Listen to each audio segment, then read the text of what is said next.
안녕하세요. 저는 서경석 목사입니다. 오늘은 제가 이 조선족 복지센터를 건립하자라는 제안을 하기 위해서 동영상을 찍게 됐습니다. 먼저 서울 조선족교회 발자취부터 먼저 말씀을 드리겠습니다. 저는 1999년 6월에 서울 조선족교회를 세웠습니다. 먼저 저부터 소개를 하면요. 저는 한국 최초의 교회인 황해도 소래교회를 세우신 서경조 목사님의 증손자가 됩니다. 그런데 젊은 시절에는 민주화운동으로 감옥을 3번을 갔었습니다. 그리고 목사가 된 다음에는 경실련을 창립해서 사무총장이 되어서 시민운동가로 세상에 알려졌습니다. 제가 조선족 교회를 시작을 하게 된 거는 제가 무슨 조선족 목회에 대한 소명이 있어서가 아니라 처음에는 우리 교단에서 예장 통합에서 목회를 해야만 목사직을 유지할 수 있다. 그래서 그러면은 시민운동을 할 수 있는 목회가 뭔가 찾다가 조선족 목회를 하면은 주말에만 목회하고 주중에는 시민운동을 하면 되지 않겠냐, 그렇게 생각을 했습니다. 특별히 갈릴리교회 임명진 목사님이 저를 도와주셔서 갈릴리교회 오후 3시 예배로 서울 조선족 교회를 시작하게 되었습니다. 근데 교회를 세우니까 동포들이 찾아와서 도움을 청했습니다.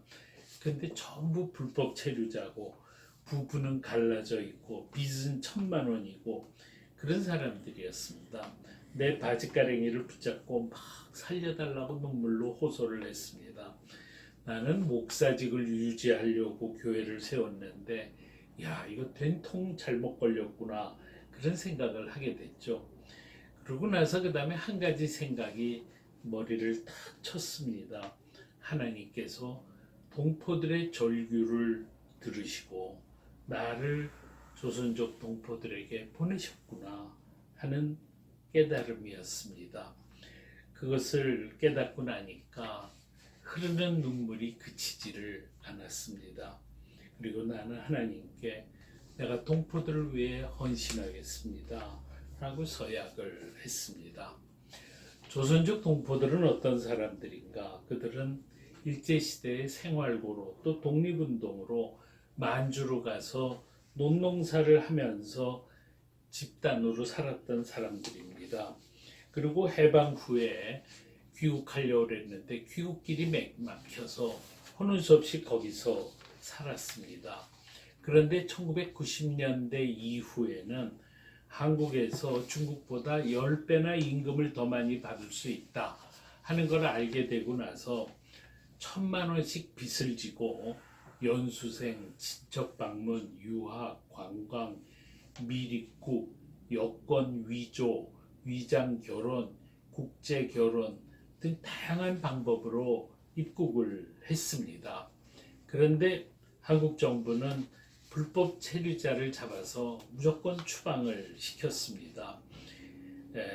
빚을 갚고 나서 추방당하면 그래도 다행인데 1,000만 원의 빚을 갚지 못한 채 추방당하면 중국에서 죽음과 같은 삶이 기다리고 있었습니다. 저희 교회는 이런 동포들의 그 고통에 함께하지 않을 수가 없었습니다.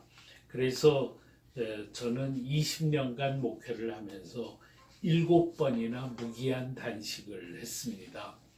첫 번째 단식은 1999년이었는데요. 재외동포법에 조선족이 배제된 것을 규탄하기 위한 단식이었습니다. 그런데 김대중 대통령이 동포 1세의 국적 회복의 길을 열어주면서 10일 만에 단식을 중단했습니다. 두 번째 단식은 2001년이었는데요. 정부가 불법 체류자를 강제 추방하면서 불법 체류자 신고하면 30만 원 포상까지 했습니다. 그래서 그것에 항의해서 무기한 단식을 했습니다. 그리고 서울 출입국 앞에서 동포들이 항의 집회도 하고 항의 기자회견도 하고 1,000명 행진도 하고 그렇게 하고 나서 법무부와 청와대가 해결을 약속하면서 20일 만에 단식을 풀었습니다. 세 번째 단식은 2002년이었는데요. 정부가 종합 대책을 발표하면서 자진 신고하지 않으면 체포해서 추방하겠다고 그랬습니다.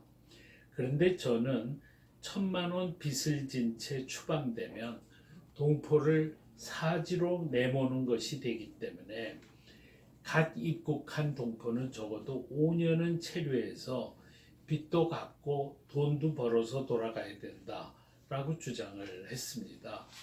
3월 25일부터 1,000명이 항의 집회를 하고 저는 무기한 단식을 시작했습니다. 그런데 이때는 단식 18일째에 위출혈이 나가지고 피가 소화가 되면서 화장실에다가 까만 변을 누고 그리고 교회 복도에서 이 빈혈로 의식을 잃고 쓰러지고 그러면서 입으로 선지피를 한 사발을 쏟았습니다. 다행히 사람들이 저를 발견해서 고대 구로병원으로 후송을 해서 수혈부터 했습니다. 정신이 되돌아온 후에 출혈 부위를 지지고 그리고 다시 단식을 계속했습니다. 그랬더니 법무부 책임자가 찾아와서 근본적인 대책을 약속해서 그래서 23일 만에 단식을 중단했습니다.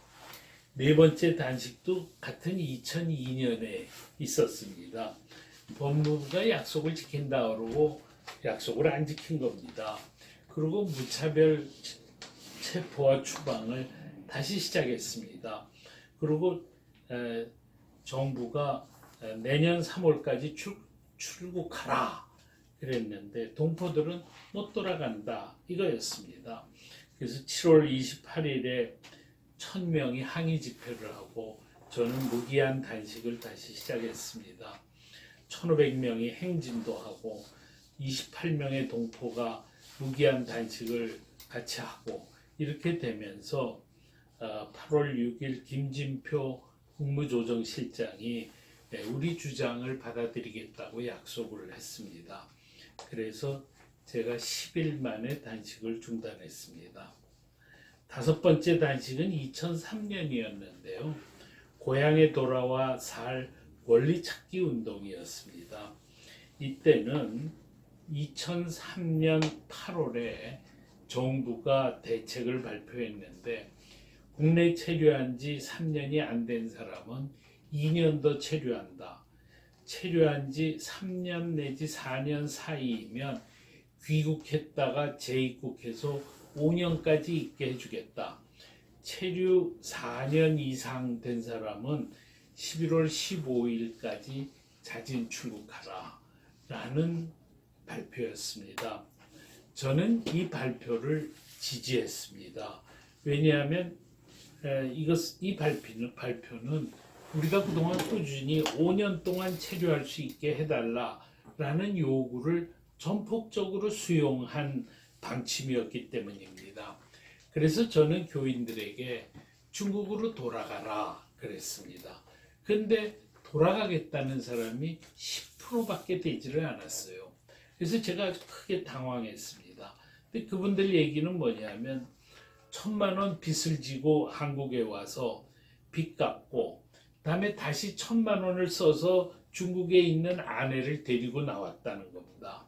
그래서 지금은 부부가 같이 한국에 있는데 돈을 한 푼도 벌지를 못했다는 거예요. 그런데 어떻게 중국으로 돌아갑니까? 그러면서 말을 합니다. 저는 그 얘기를 듣고 아주 멘붕 상태에 빠졌죠. 그러고 나서 저는 고향에 돌아와 살 천부적 권리가 이 조선족 동포들에게 있다라고 하는 것을 이제부터는 주장할 수밖에 없겠구나 하는 생각을 했습니다. 실제로 지금 상태로 가면 조선족은 30년 내로 소멸될 위기에 처해 있습니다.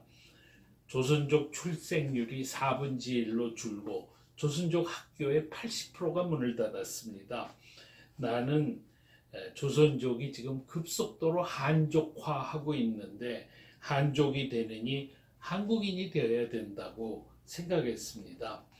그래서 저는 그때부터 동포들이 고향에 돌아와 살 천부적 권리가 있다라고 하는 것을 주장하기 시작을 했습니다.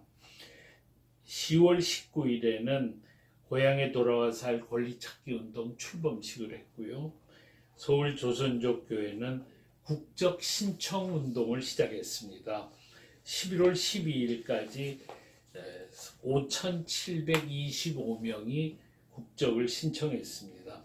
저는 11월 13일 과천의 법무부 청사 앞에서 이 5,725명이 모여서 집회를 하고 그리고 국적 신청을 했습니다. 물론 신청은 거부당했죠. 그리고 그 다음날 이들이 헌법재판소에 헌법소원을 제출했습니다. 중국 동포는 1945년 국적에 관한 임시조례에 의해서 대한민국 국민이 된 사람들입니다. 그런데 이들이 1949년에 중국 국적도 갖게 돼서 이중 국적자가 된 겁니다. 그러면 한중 수교 이후에 이 조선족들에게 국적 선택권을 주었어야 하는데 한국은 국적 선택권을 이들에게 주지를 않았습니다. 그랬기 때문에 이들이 원하면 국적을 줘야 된다는 것입니다. 합법 체류 마지막 날이 11월 14일이었거든요. 그때 4,000명이 여의도 고수부지에 모여서 기도회를 했습니다. 나는 이스라엘 백성을 바로왕의 압제에서 해방시켜서 가나안 땅으로 인도하신 하나님께서 동포들의 절규를 들으시고 불법 체류에서 해방시켜 주옵소서라고 간곡하게 기도했습니다. 우리가 이길 수 있다는 기대는 전혀 없었습니다. 오로지 하나님께 매달릴 뿐이었습니다. 이렇게 결단 기도회를 하고 나서 2,392명이 서울조선족교회, 소망교회, 지구촌교회, 세문안교회, 명성교회, 인천순복음교회, 강남교회, 강변교회 이렇게 8개 교회에 찾아가서 무기한 단식을 시작했습니다. 이 8개 교회는 동포들을 따뜻하게 맞아주고 이불도 제공하고 의료 진료도 하고 단식할 수 없는 사람들에게는 식사도 제공했습니다. 단식 10일째가 되었을 때 2,400명 중에 1,100명이 단식을 계속했습니다. 그리고 하루에 100명씩 병원에 실려갔습니다.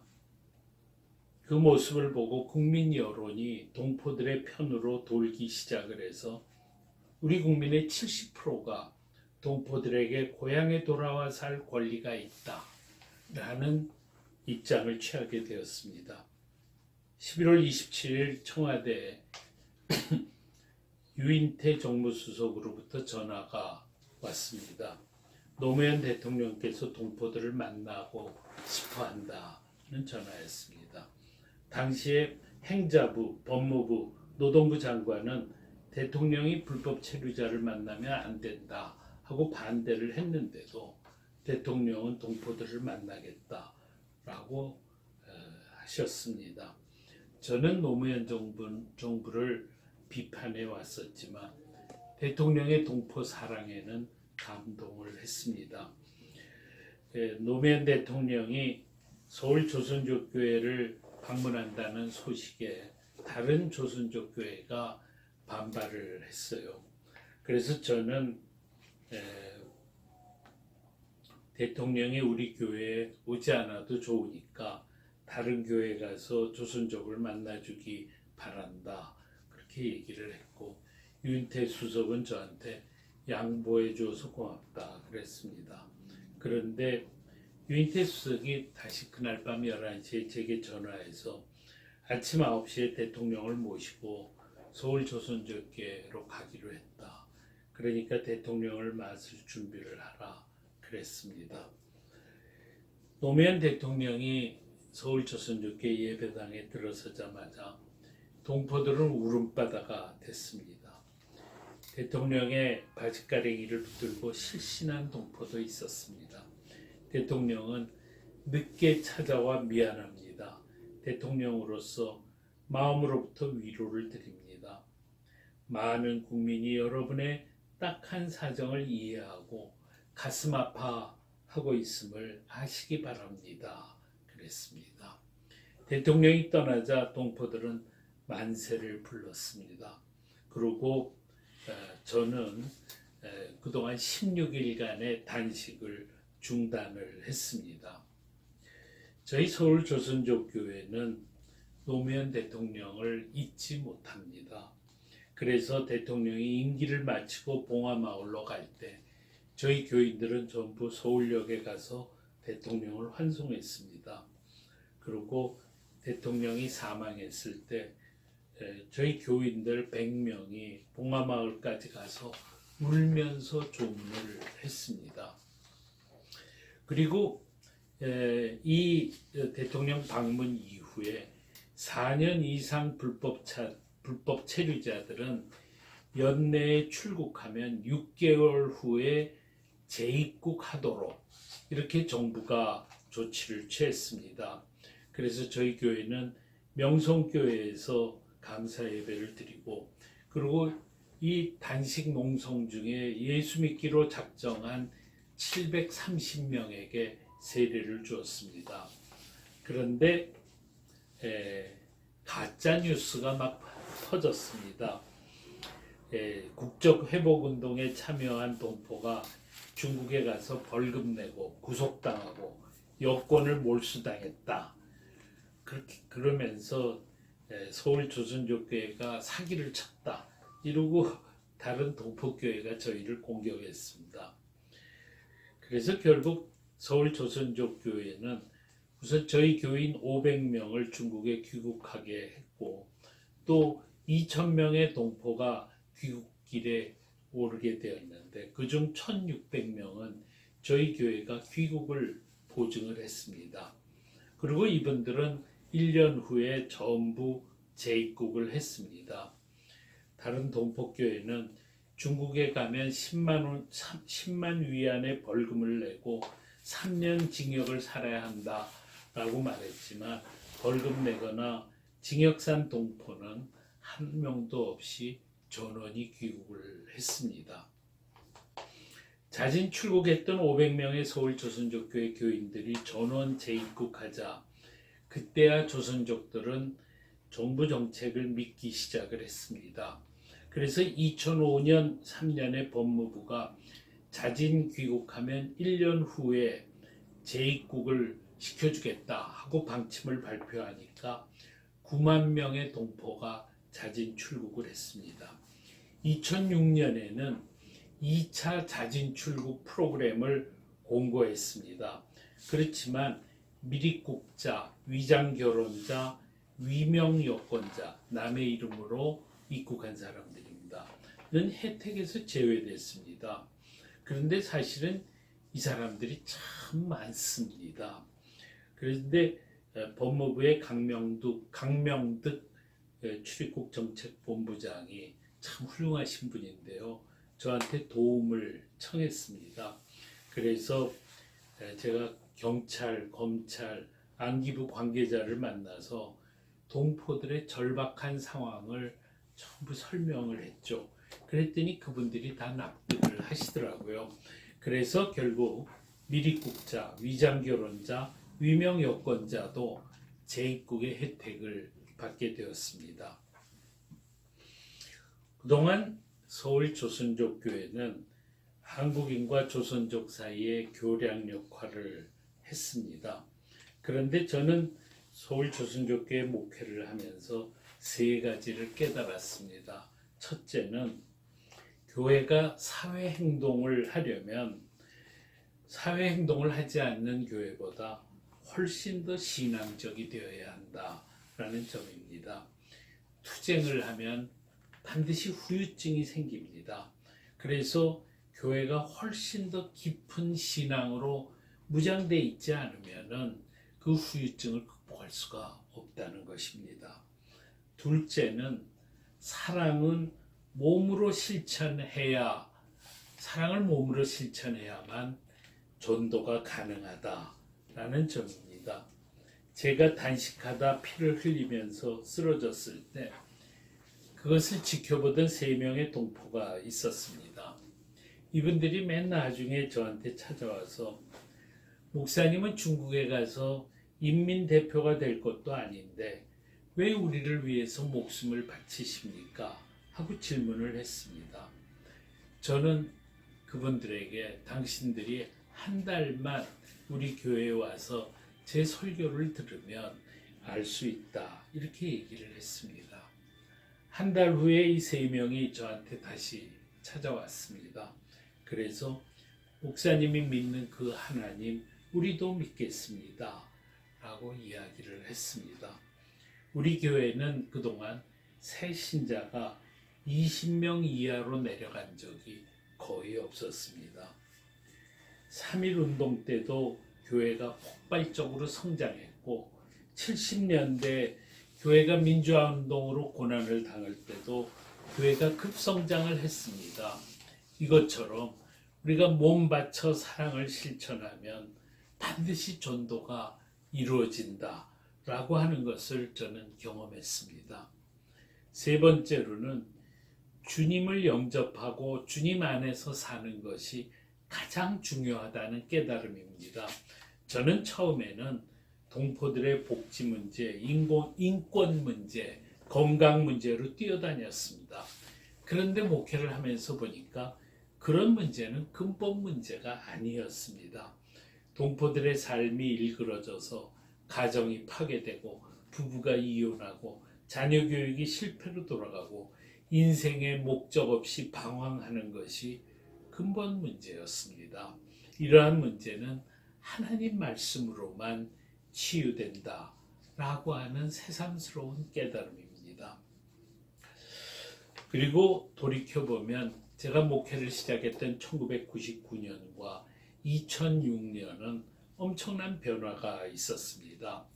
합법 체류가 가능해졌고 영주권 제도가 도입되고 법무부의 동포들 우선의 입장도 확고해졌습니다. 그런데 이 변화는 그냥 된 것이 아닙니다. 저희 서울조선족교회와 동포들이 끊임없이 치열하게 투쟁한 결과의 산물이다 라는 것을 특별히 이것을 경험하지 못한 조선족 동포들은 아셔야 된다 그렇게 생각을 합니다. 6번째 단식은 2008년에 있었습니다. 이명박 정부가 들어서서 한중수교 이전에 입국한 말하자면 한국에 온 지 17년이 된 수교전 입국자의 30%는 구제하지만 나머지는 추방하겠다는 겁니다. 이들이 17년간 한국에 살면서 중국에는 아무 기반이 없어서 절대로 돌아갈 수도 없는데도 오래 체류하면서 수없이 법을 위반했으니 제일 악질이다. 그래서 제일 먼저 추방하겠다는 겁니다. 이건 아주 거꾸로 가는 정책이거든요. 어느 나라도 이런 정책은 없습니다. 그래서 저는 5월 19일부터 무기한 단식을 시작하고 또 수교전 입국자들은 100주년 기념관에서 무기한 농성에 돌입했습니다. 단식 25일째가 되어서 법무부 관리가 저한테 찾아와서 서울 조선족교회가 이겼다는 것만 언론에 알리지 않으면 당신네들 말대로 하겠다. 그래서 제가 조용히 단식을 풀고 이 수교전 입국자의 문제를 해결했습니다. 마지막으로 7번째 단식은 박근혜 정부가 들어선 2012년의 일입니다. 처음에 입국 동포의 약 70%가 미입국자, 위명 여권자, 위장 결혼자 이런 사람들이었습니다.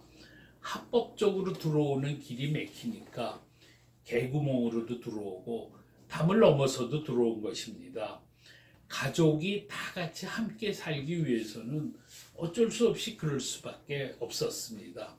그런데 2012년에 지문 인식 제도가 도입이 되면서 불법 입국이 다 노출되게 되었습니다. 과거에 불법 입국을 한 적이 있는 사람은 국적이나 영주권이 취소되고 무국적자가 되고 불법 체류자가 되고 또 중국으로 추방당했습니다. 그래서 저희 교회 한중사랑교회 중국동포교회 귀한동포연합총회가 항의 집회를 시작을 했고 저는 5월 19일부터 다시 7번째 단식을 시작했습니다.